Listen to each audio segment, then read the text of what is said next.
Good morning student. हम लोग twelfth class के पॉलिटिकल साइंस को आगे बढ़ा रहे हैं।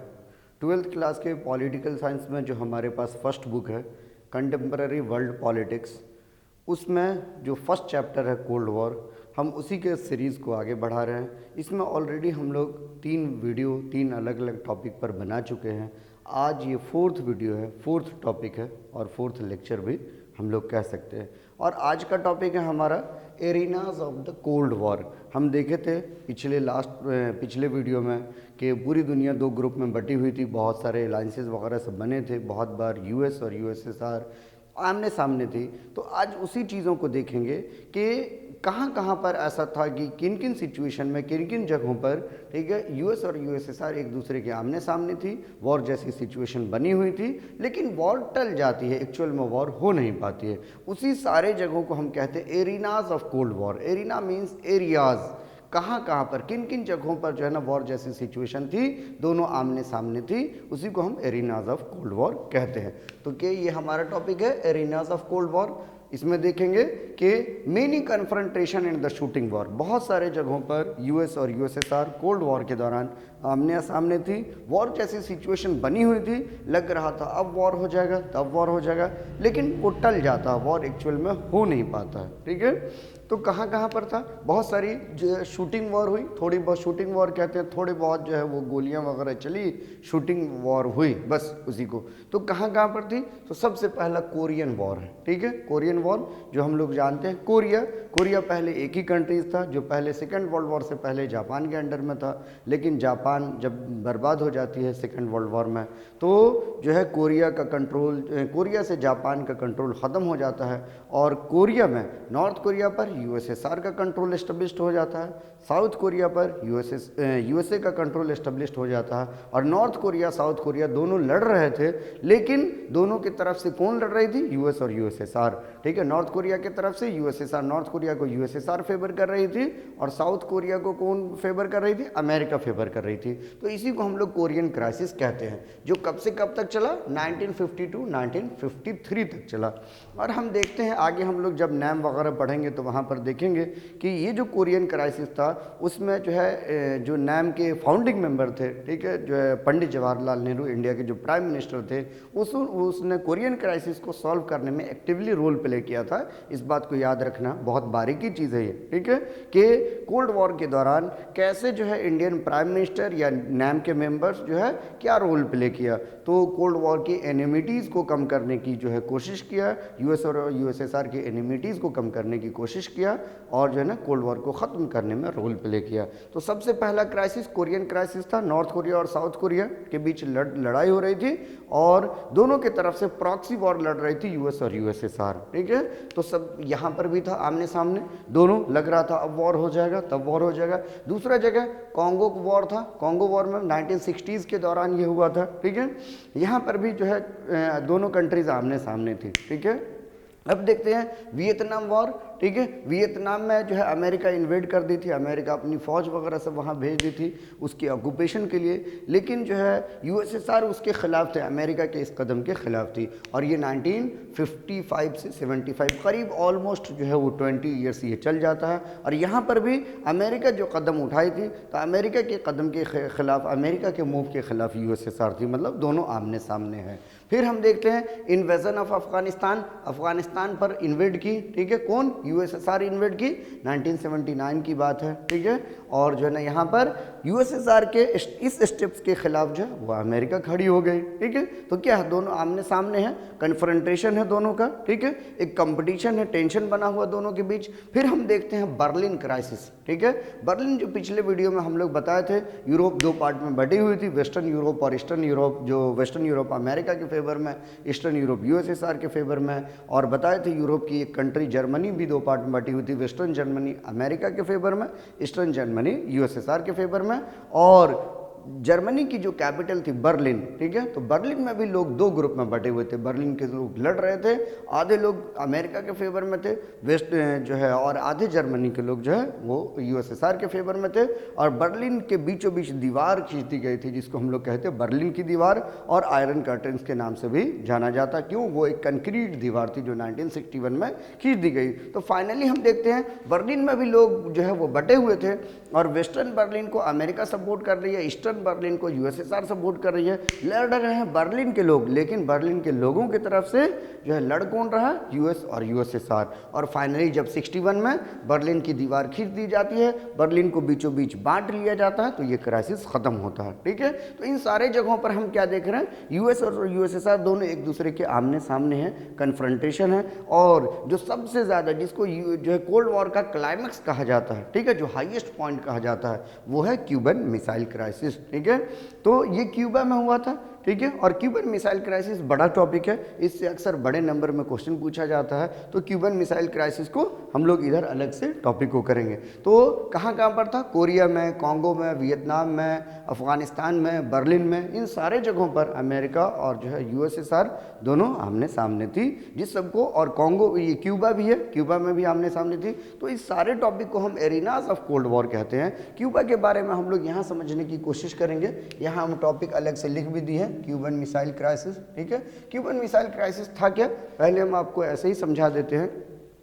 क्यूबा एक जो है ना आइलैंड कंट्रीज़ है जो अमेरिका के कोस्ट के पास है, अमेरिका के समुद्र के किनारे वाले हिस्से में है। ठीक है, एक आइलैंड कंट्रीज़ है। क्यूबा भले ही है अमेरिका के पास, लेकिन वो एलाई किसका था? एलाई यूएसएसआर का था कोल्ड वॉर के दौरान। तो जो है ना यूएसएसआर जो है क्यूबा को के जो है ना टेरिटरी को वो इस्तेमाल करता है। वो अमेरिका यूएसएसआर चाहता रहता है कि हम अगर क्यूबा में न्यूक्लियर इंस्टॉलेशन करते हैं या न्यूक्लियर मिसाइल जो है सेट करके रखते हैं, इंस्टॉल करके रखते हैं, तो अगर जो है हम अमेरिका और यूएसएसआर के बीच वॉर होती है तो हम क्यूबा से ही न्यूक्लियर मिसाइल अमेरिका पर छोड़ेंगे और ज़्यादा से ज़्यादा अमेरिका को हम तबाह कर सकते हैं, अमेरिका का ज़्यादा से ज़्यादा तबाही हम ला सकते हैं। ये फैसला लिया जाता है निकिता क्रूशेव के द्वारा, 1962 की बात है। ठीक है, लेकिन 3 हफ्ते के बाद ही, ठीक है, अमेरिका को इस बात का खबर लग जाता है कि हमारे जो है नेबर कंट्रीज़ में जो क्यूबा है, ठीक है, क्यूबा में यूएसएसआर न्यूक्लियर मिसाइल सेट कर रहा है कि हमारे कोल्ड वॉर आगे अगर वॉर होती है तो हम पर हमला करने के लिए, जिससे ज़्यादा से ज़्यादा हमको तबाही और बर्बादी या नुकसान पहुंचा सकता है। तो जब अमेरिकन प्रेसिडेंट को, जॉन एफ कैनेडी को ये बात पता चलता है, तो American president John F Kennedy या फिर निकिता क्रूशेव, दोनों में से कोई भी, निकिता क्रूशेव कौन था? यूएसएसआर का जनरल सेक्रेटरी था।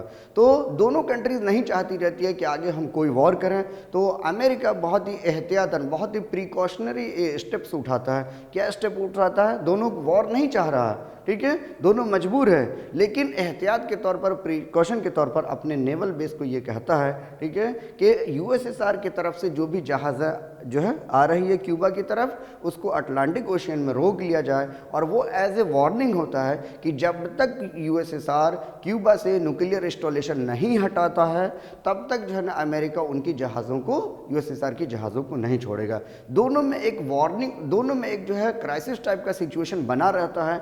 पूरी कंट्रीज़ को या पूरी कंट्रीज़ के लोगों को ऐसा लगता है, ठीक है, कि यूएसएसआर की जहाज़ को अमेरिका ने रोक लिया है, अमेरिका ने इंटरसेप्ट कर लिया है, उसको हाईजैक कर लिया है, तो यूएसएसआर जो है ना अमेरिका पर हमला कर देगा और वॉर जो है शुरू हो जाएगा, जिसको थर्ड वर्ल्ड वॉर कहते हैं, या हॉट वॉर शुरू हो जाएगा। लेकिन ऐसा होता नहीं है, वॉर जैसी सिचुएशन बनी रहती है, दोनों में क्राइसिस जैसा सिचुएशन बना रहता है। कुछ दिन बाद जो है क्यूबा से यूएसएसआर न्यूक्लियर इंस्टॉलेशन हटा लेता है और ये क्राइसिस टल जाता है। लेकिन इसी क्राइसिस के सिचुएशन को क्यूबन मिसाइल क्राइसिस का नाम दिया गया। अब हम लोग यहाँ देखते हैं, ठीक है, Cuba is a small island nation near the coast of America. America के कोस्ट के किनारे, अमेरिका के तट के किनारे क्यूबा जो है नाम की एक कंट्री है, जो कि एक आइलैंड कंट्री है, मतलब बीच अटलांटिक ओशन के किनारे पर है और अमेरिका के तट के किनारे पर भी है। It was the ally of the Soviet union during the cold war. ये याद रखने की ज़रूरत है, क्यूबा भले ही है अमेरिका के कोस्ट के पास, लेकिन वो पार्टनर किसका है, एलाई किसका है, फ्रेंड किसका है? सोवियत यूनियन का है, या यूएसएसआर जिसको हम कहते हैं कोल्ड वॉर के दौरान उसका एलाई है। ठीक है, Nikita क्रूशेव The General Secretary of the USSR decided to convert the Cuba into nuclear base of USSR, nuclear base of USSR. Nikita क्रूशचेव जो जनरल सेक्रेटरी होता था यूएसएसआर का, वो फैसला लेता है कि हम क्यूबा को एक जो है यूएसएसआर का न्यूक्लियर बेस बनाए, मतलब यूएसएसआर की बहुत सारी मिसाइल हम क्यूबा में सेट करके रखे कि हम जो है अमेरिका पर जब वॉर होगा तो अमेरिका पर हमला करेंगे, मिसाइल छोड़ेंगे और अमेरिका के ज़्यादा से ज़्यादा हिस्से को नुकसान पहुंचाने की कोशिश करेंगे।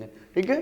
3 वीक आफ्टर हिट, 3 हफ्ते के बाद America became aware of it, America को ये पता लग जाता है कि यूएसएसआर जो है क्यूबा में हमारे नेबर कंट्रीज़ में न्यूक्लियर इंस्टॉलेशन कर रहा है, न्यूक्लियर मिसाइल सेट कर रहा है, जो आने वाले दिनों में हमारे लिए बहुत खतरे की बात हो सकती है।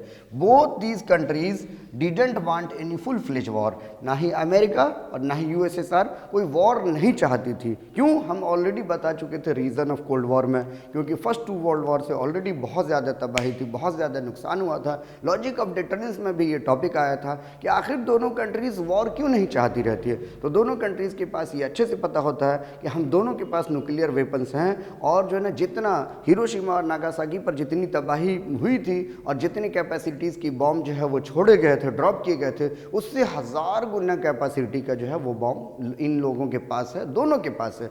अगर वॉर होता है तो दोनों को बहुत ज़्यादा नुकसान होगा, इसीलिए दोनों कंट्रीज़ वॉर नहीं चाहती रहती है। इसीलिए एहतियात के तौर पर जॉन एफ कैनेडी जो है अमेरिका का प्रेसिडेंट जो था, वो जो है अपने नेवल को जो है नेवल पावर को ये ऑर्डर करता अपनी नेवी को कि अमेरिका की तरफ से यूएसएसआर की तरफ से जो है जो भी जहाज़ें आ रही है क्यूबा की तरफ, ठीक है, उसको अटलांटिक ओशन में रोक लिया जाए, ये वार्निंग होता है। So John F Kennedy American president ordered his naval power to stop the ship coming from the USSR to the Cuba. वही बात है कि जो है जॉन एफ कैनेडी जो अमेरिका का प्रेसिडेंट होता है वो ऑर्डर करता है अपनी नेवी को कि यूएसएसआर की तरफ से क्यूबा की तरफ जो भी जहाज़ आ रही है उसको रोक ली जाए। ठीक है।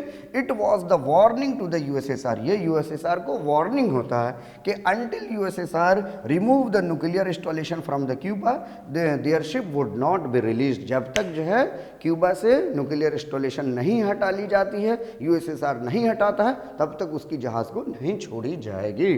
Situation of crisis arises between US and USSR, एक तरीके से क्राइसिस टाइप का सिचुएशन बना रहता है यूएस और यूएसएसआर दोनों के बीच, और इसी क्राइसिस को, ठीक है, which is known as Cuban missile crisis, इसी क्राइसिस को क्यूबन मिसाइल क्राइसिस का नाम दिया गया। याद रखना है क्यूबन मिसाइल क्राइसिस जो है ना वो कोल्ड वॉर का क्लाइमेक्स कहा जाता है। ठीक है। और ये बहुत सारे एरिनाज में सबसे ज़्यादा सिचुएशन, सबसे ज़्यादा क्राइसिस का सिचुएशन, ठीक है, क्यूबा में हुआ था। ठीक है।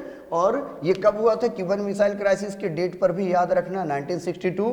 ठीक है। ये जनरल सेक्रेटरी का नाम याद रखना है निकिता क्रूशचेव। ठीक है। जो एक तरीके से जैसे अमेरिका में प्रेसिडेंट है तो यहाँ पर कंप्लीट यूएसएसआर में जितने भी 15 कंट्रीज थे उन सारे 15 कंट्रीज का हेड हुआ करता था और इस तरीके की पोस्ट थी।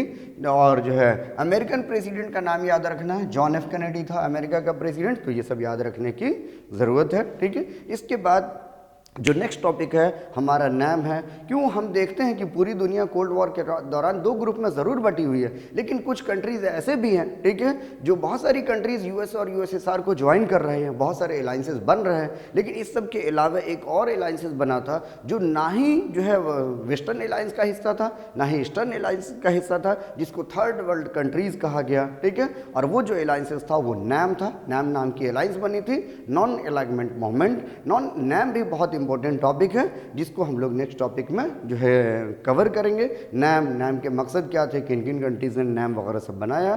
आगे की वीडियोस के लिए, नैम के वीडियोस के लिए आप लोग तब तक बने रहिए। अगर मेरा वीडियो अच्छा लग रहा है, आपको इन्फॉर्मेटिव लग रहा है, एग्ज़ाम के लिए जो है यूज़फुल लग रहा है, तो आप अपने दोस्तों या और भी जो लोग बोर्ड की तैयारी कर रहे हैं उसको शेयर कीजिए, लाइक कीजिए, सब्सक्राइब कीजिए। Thank you.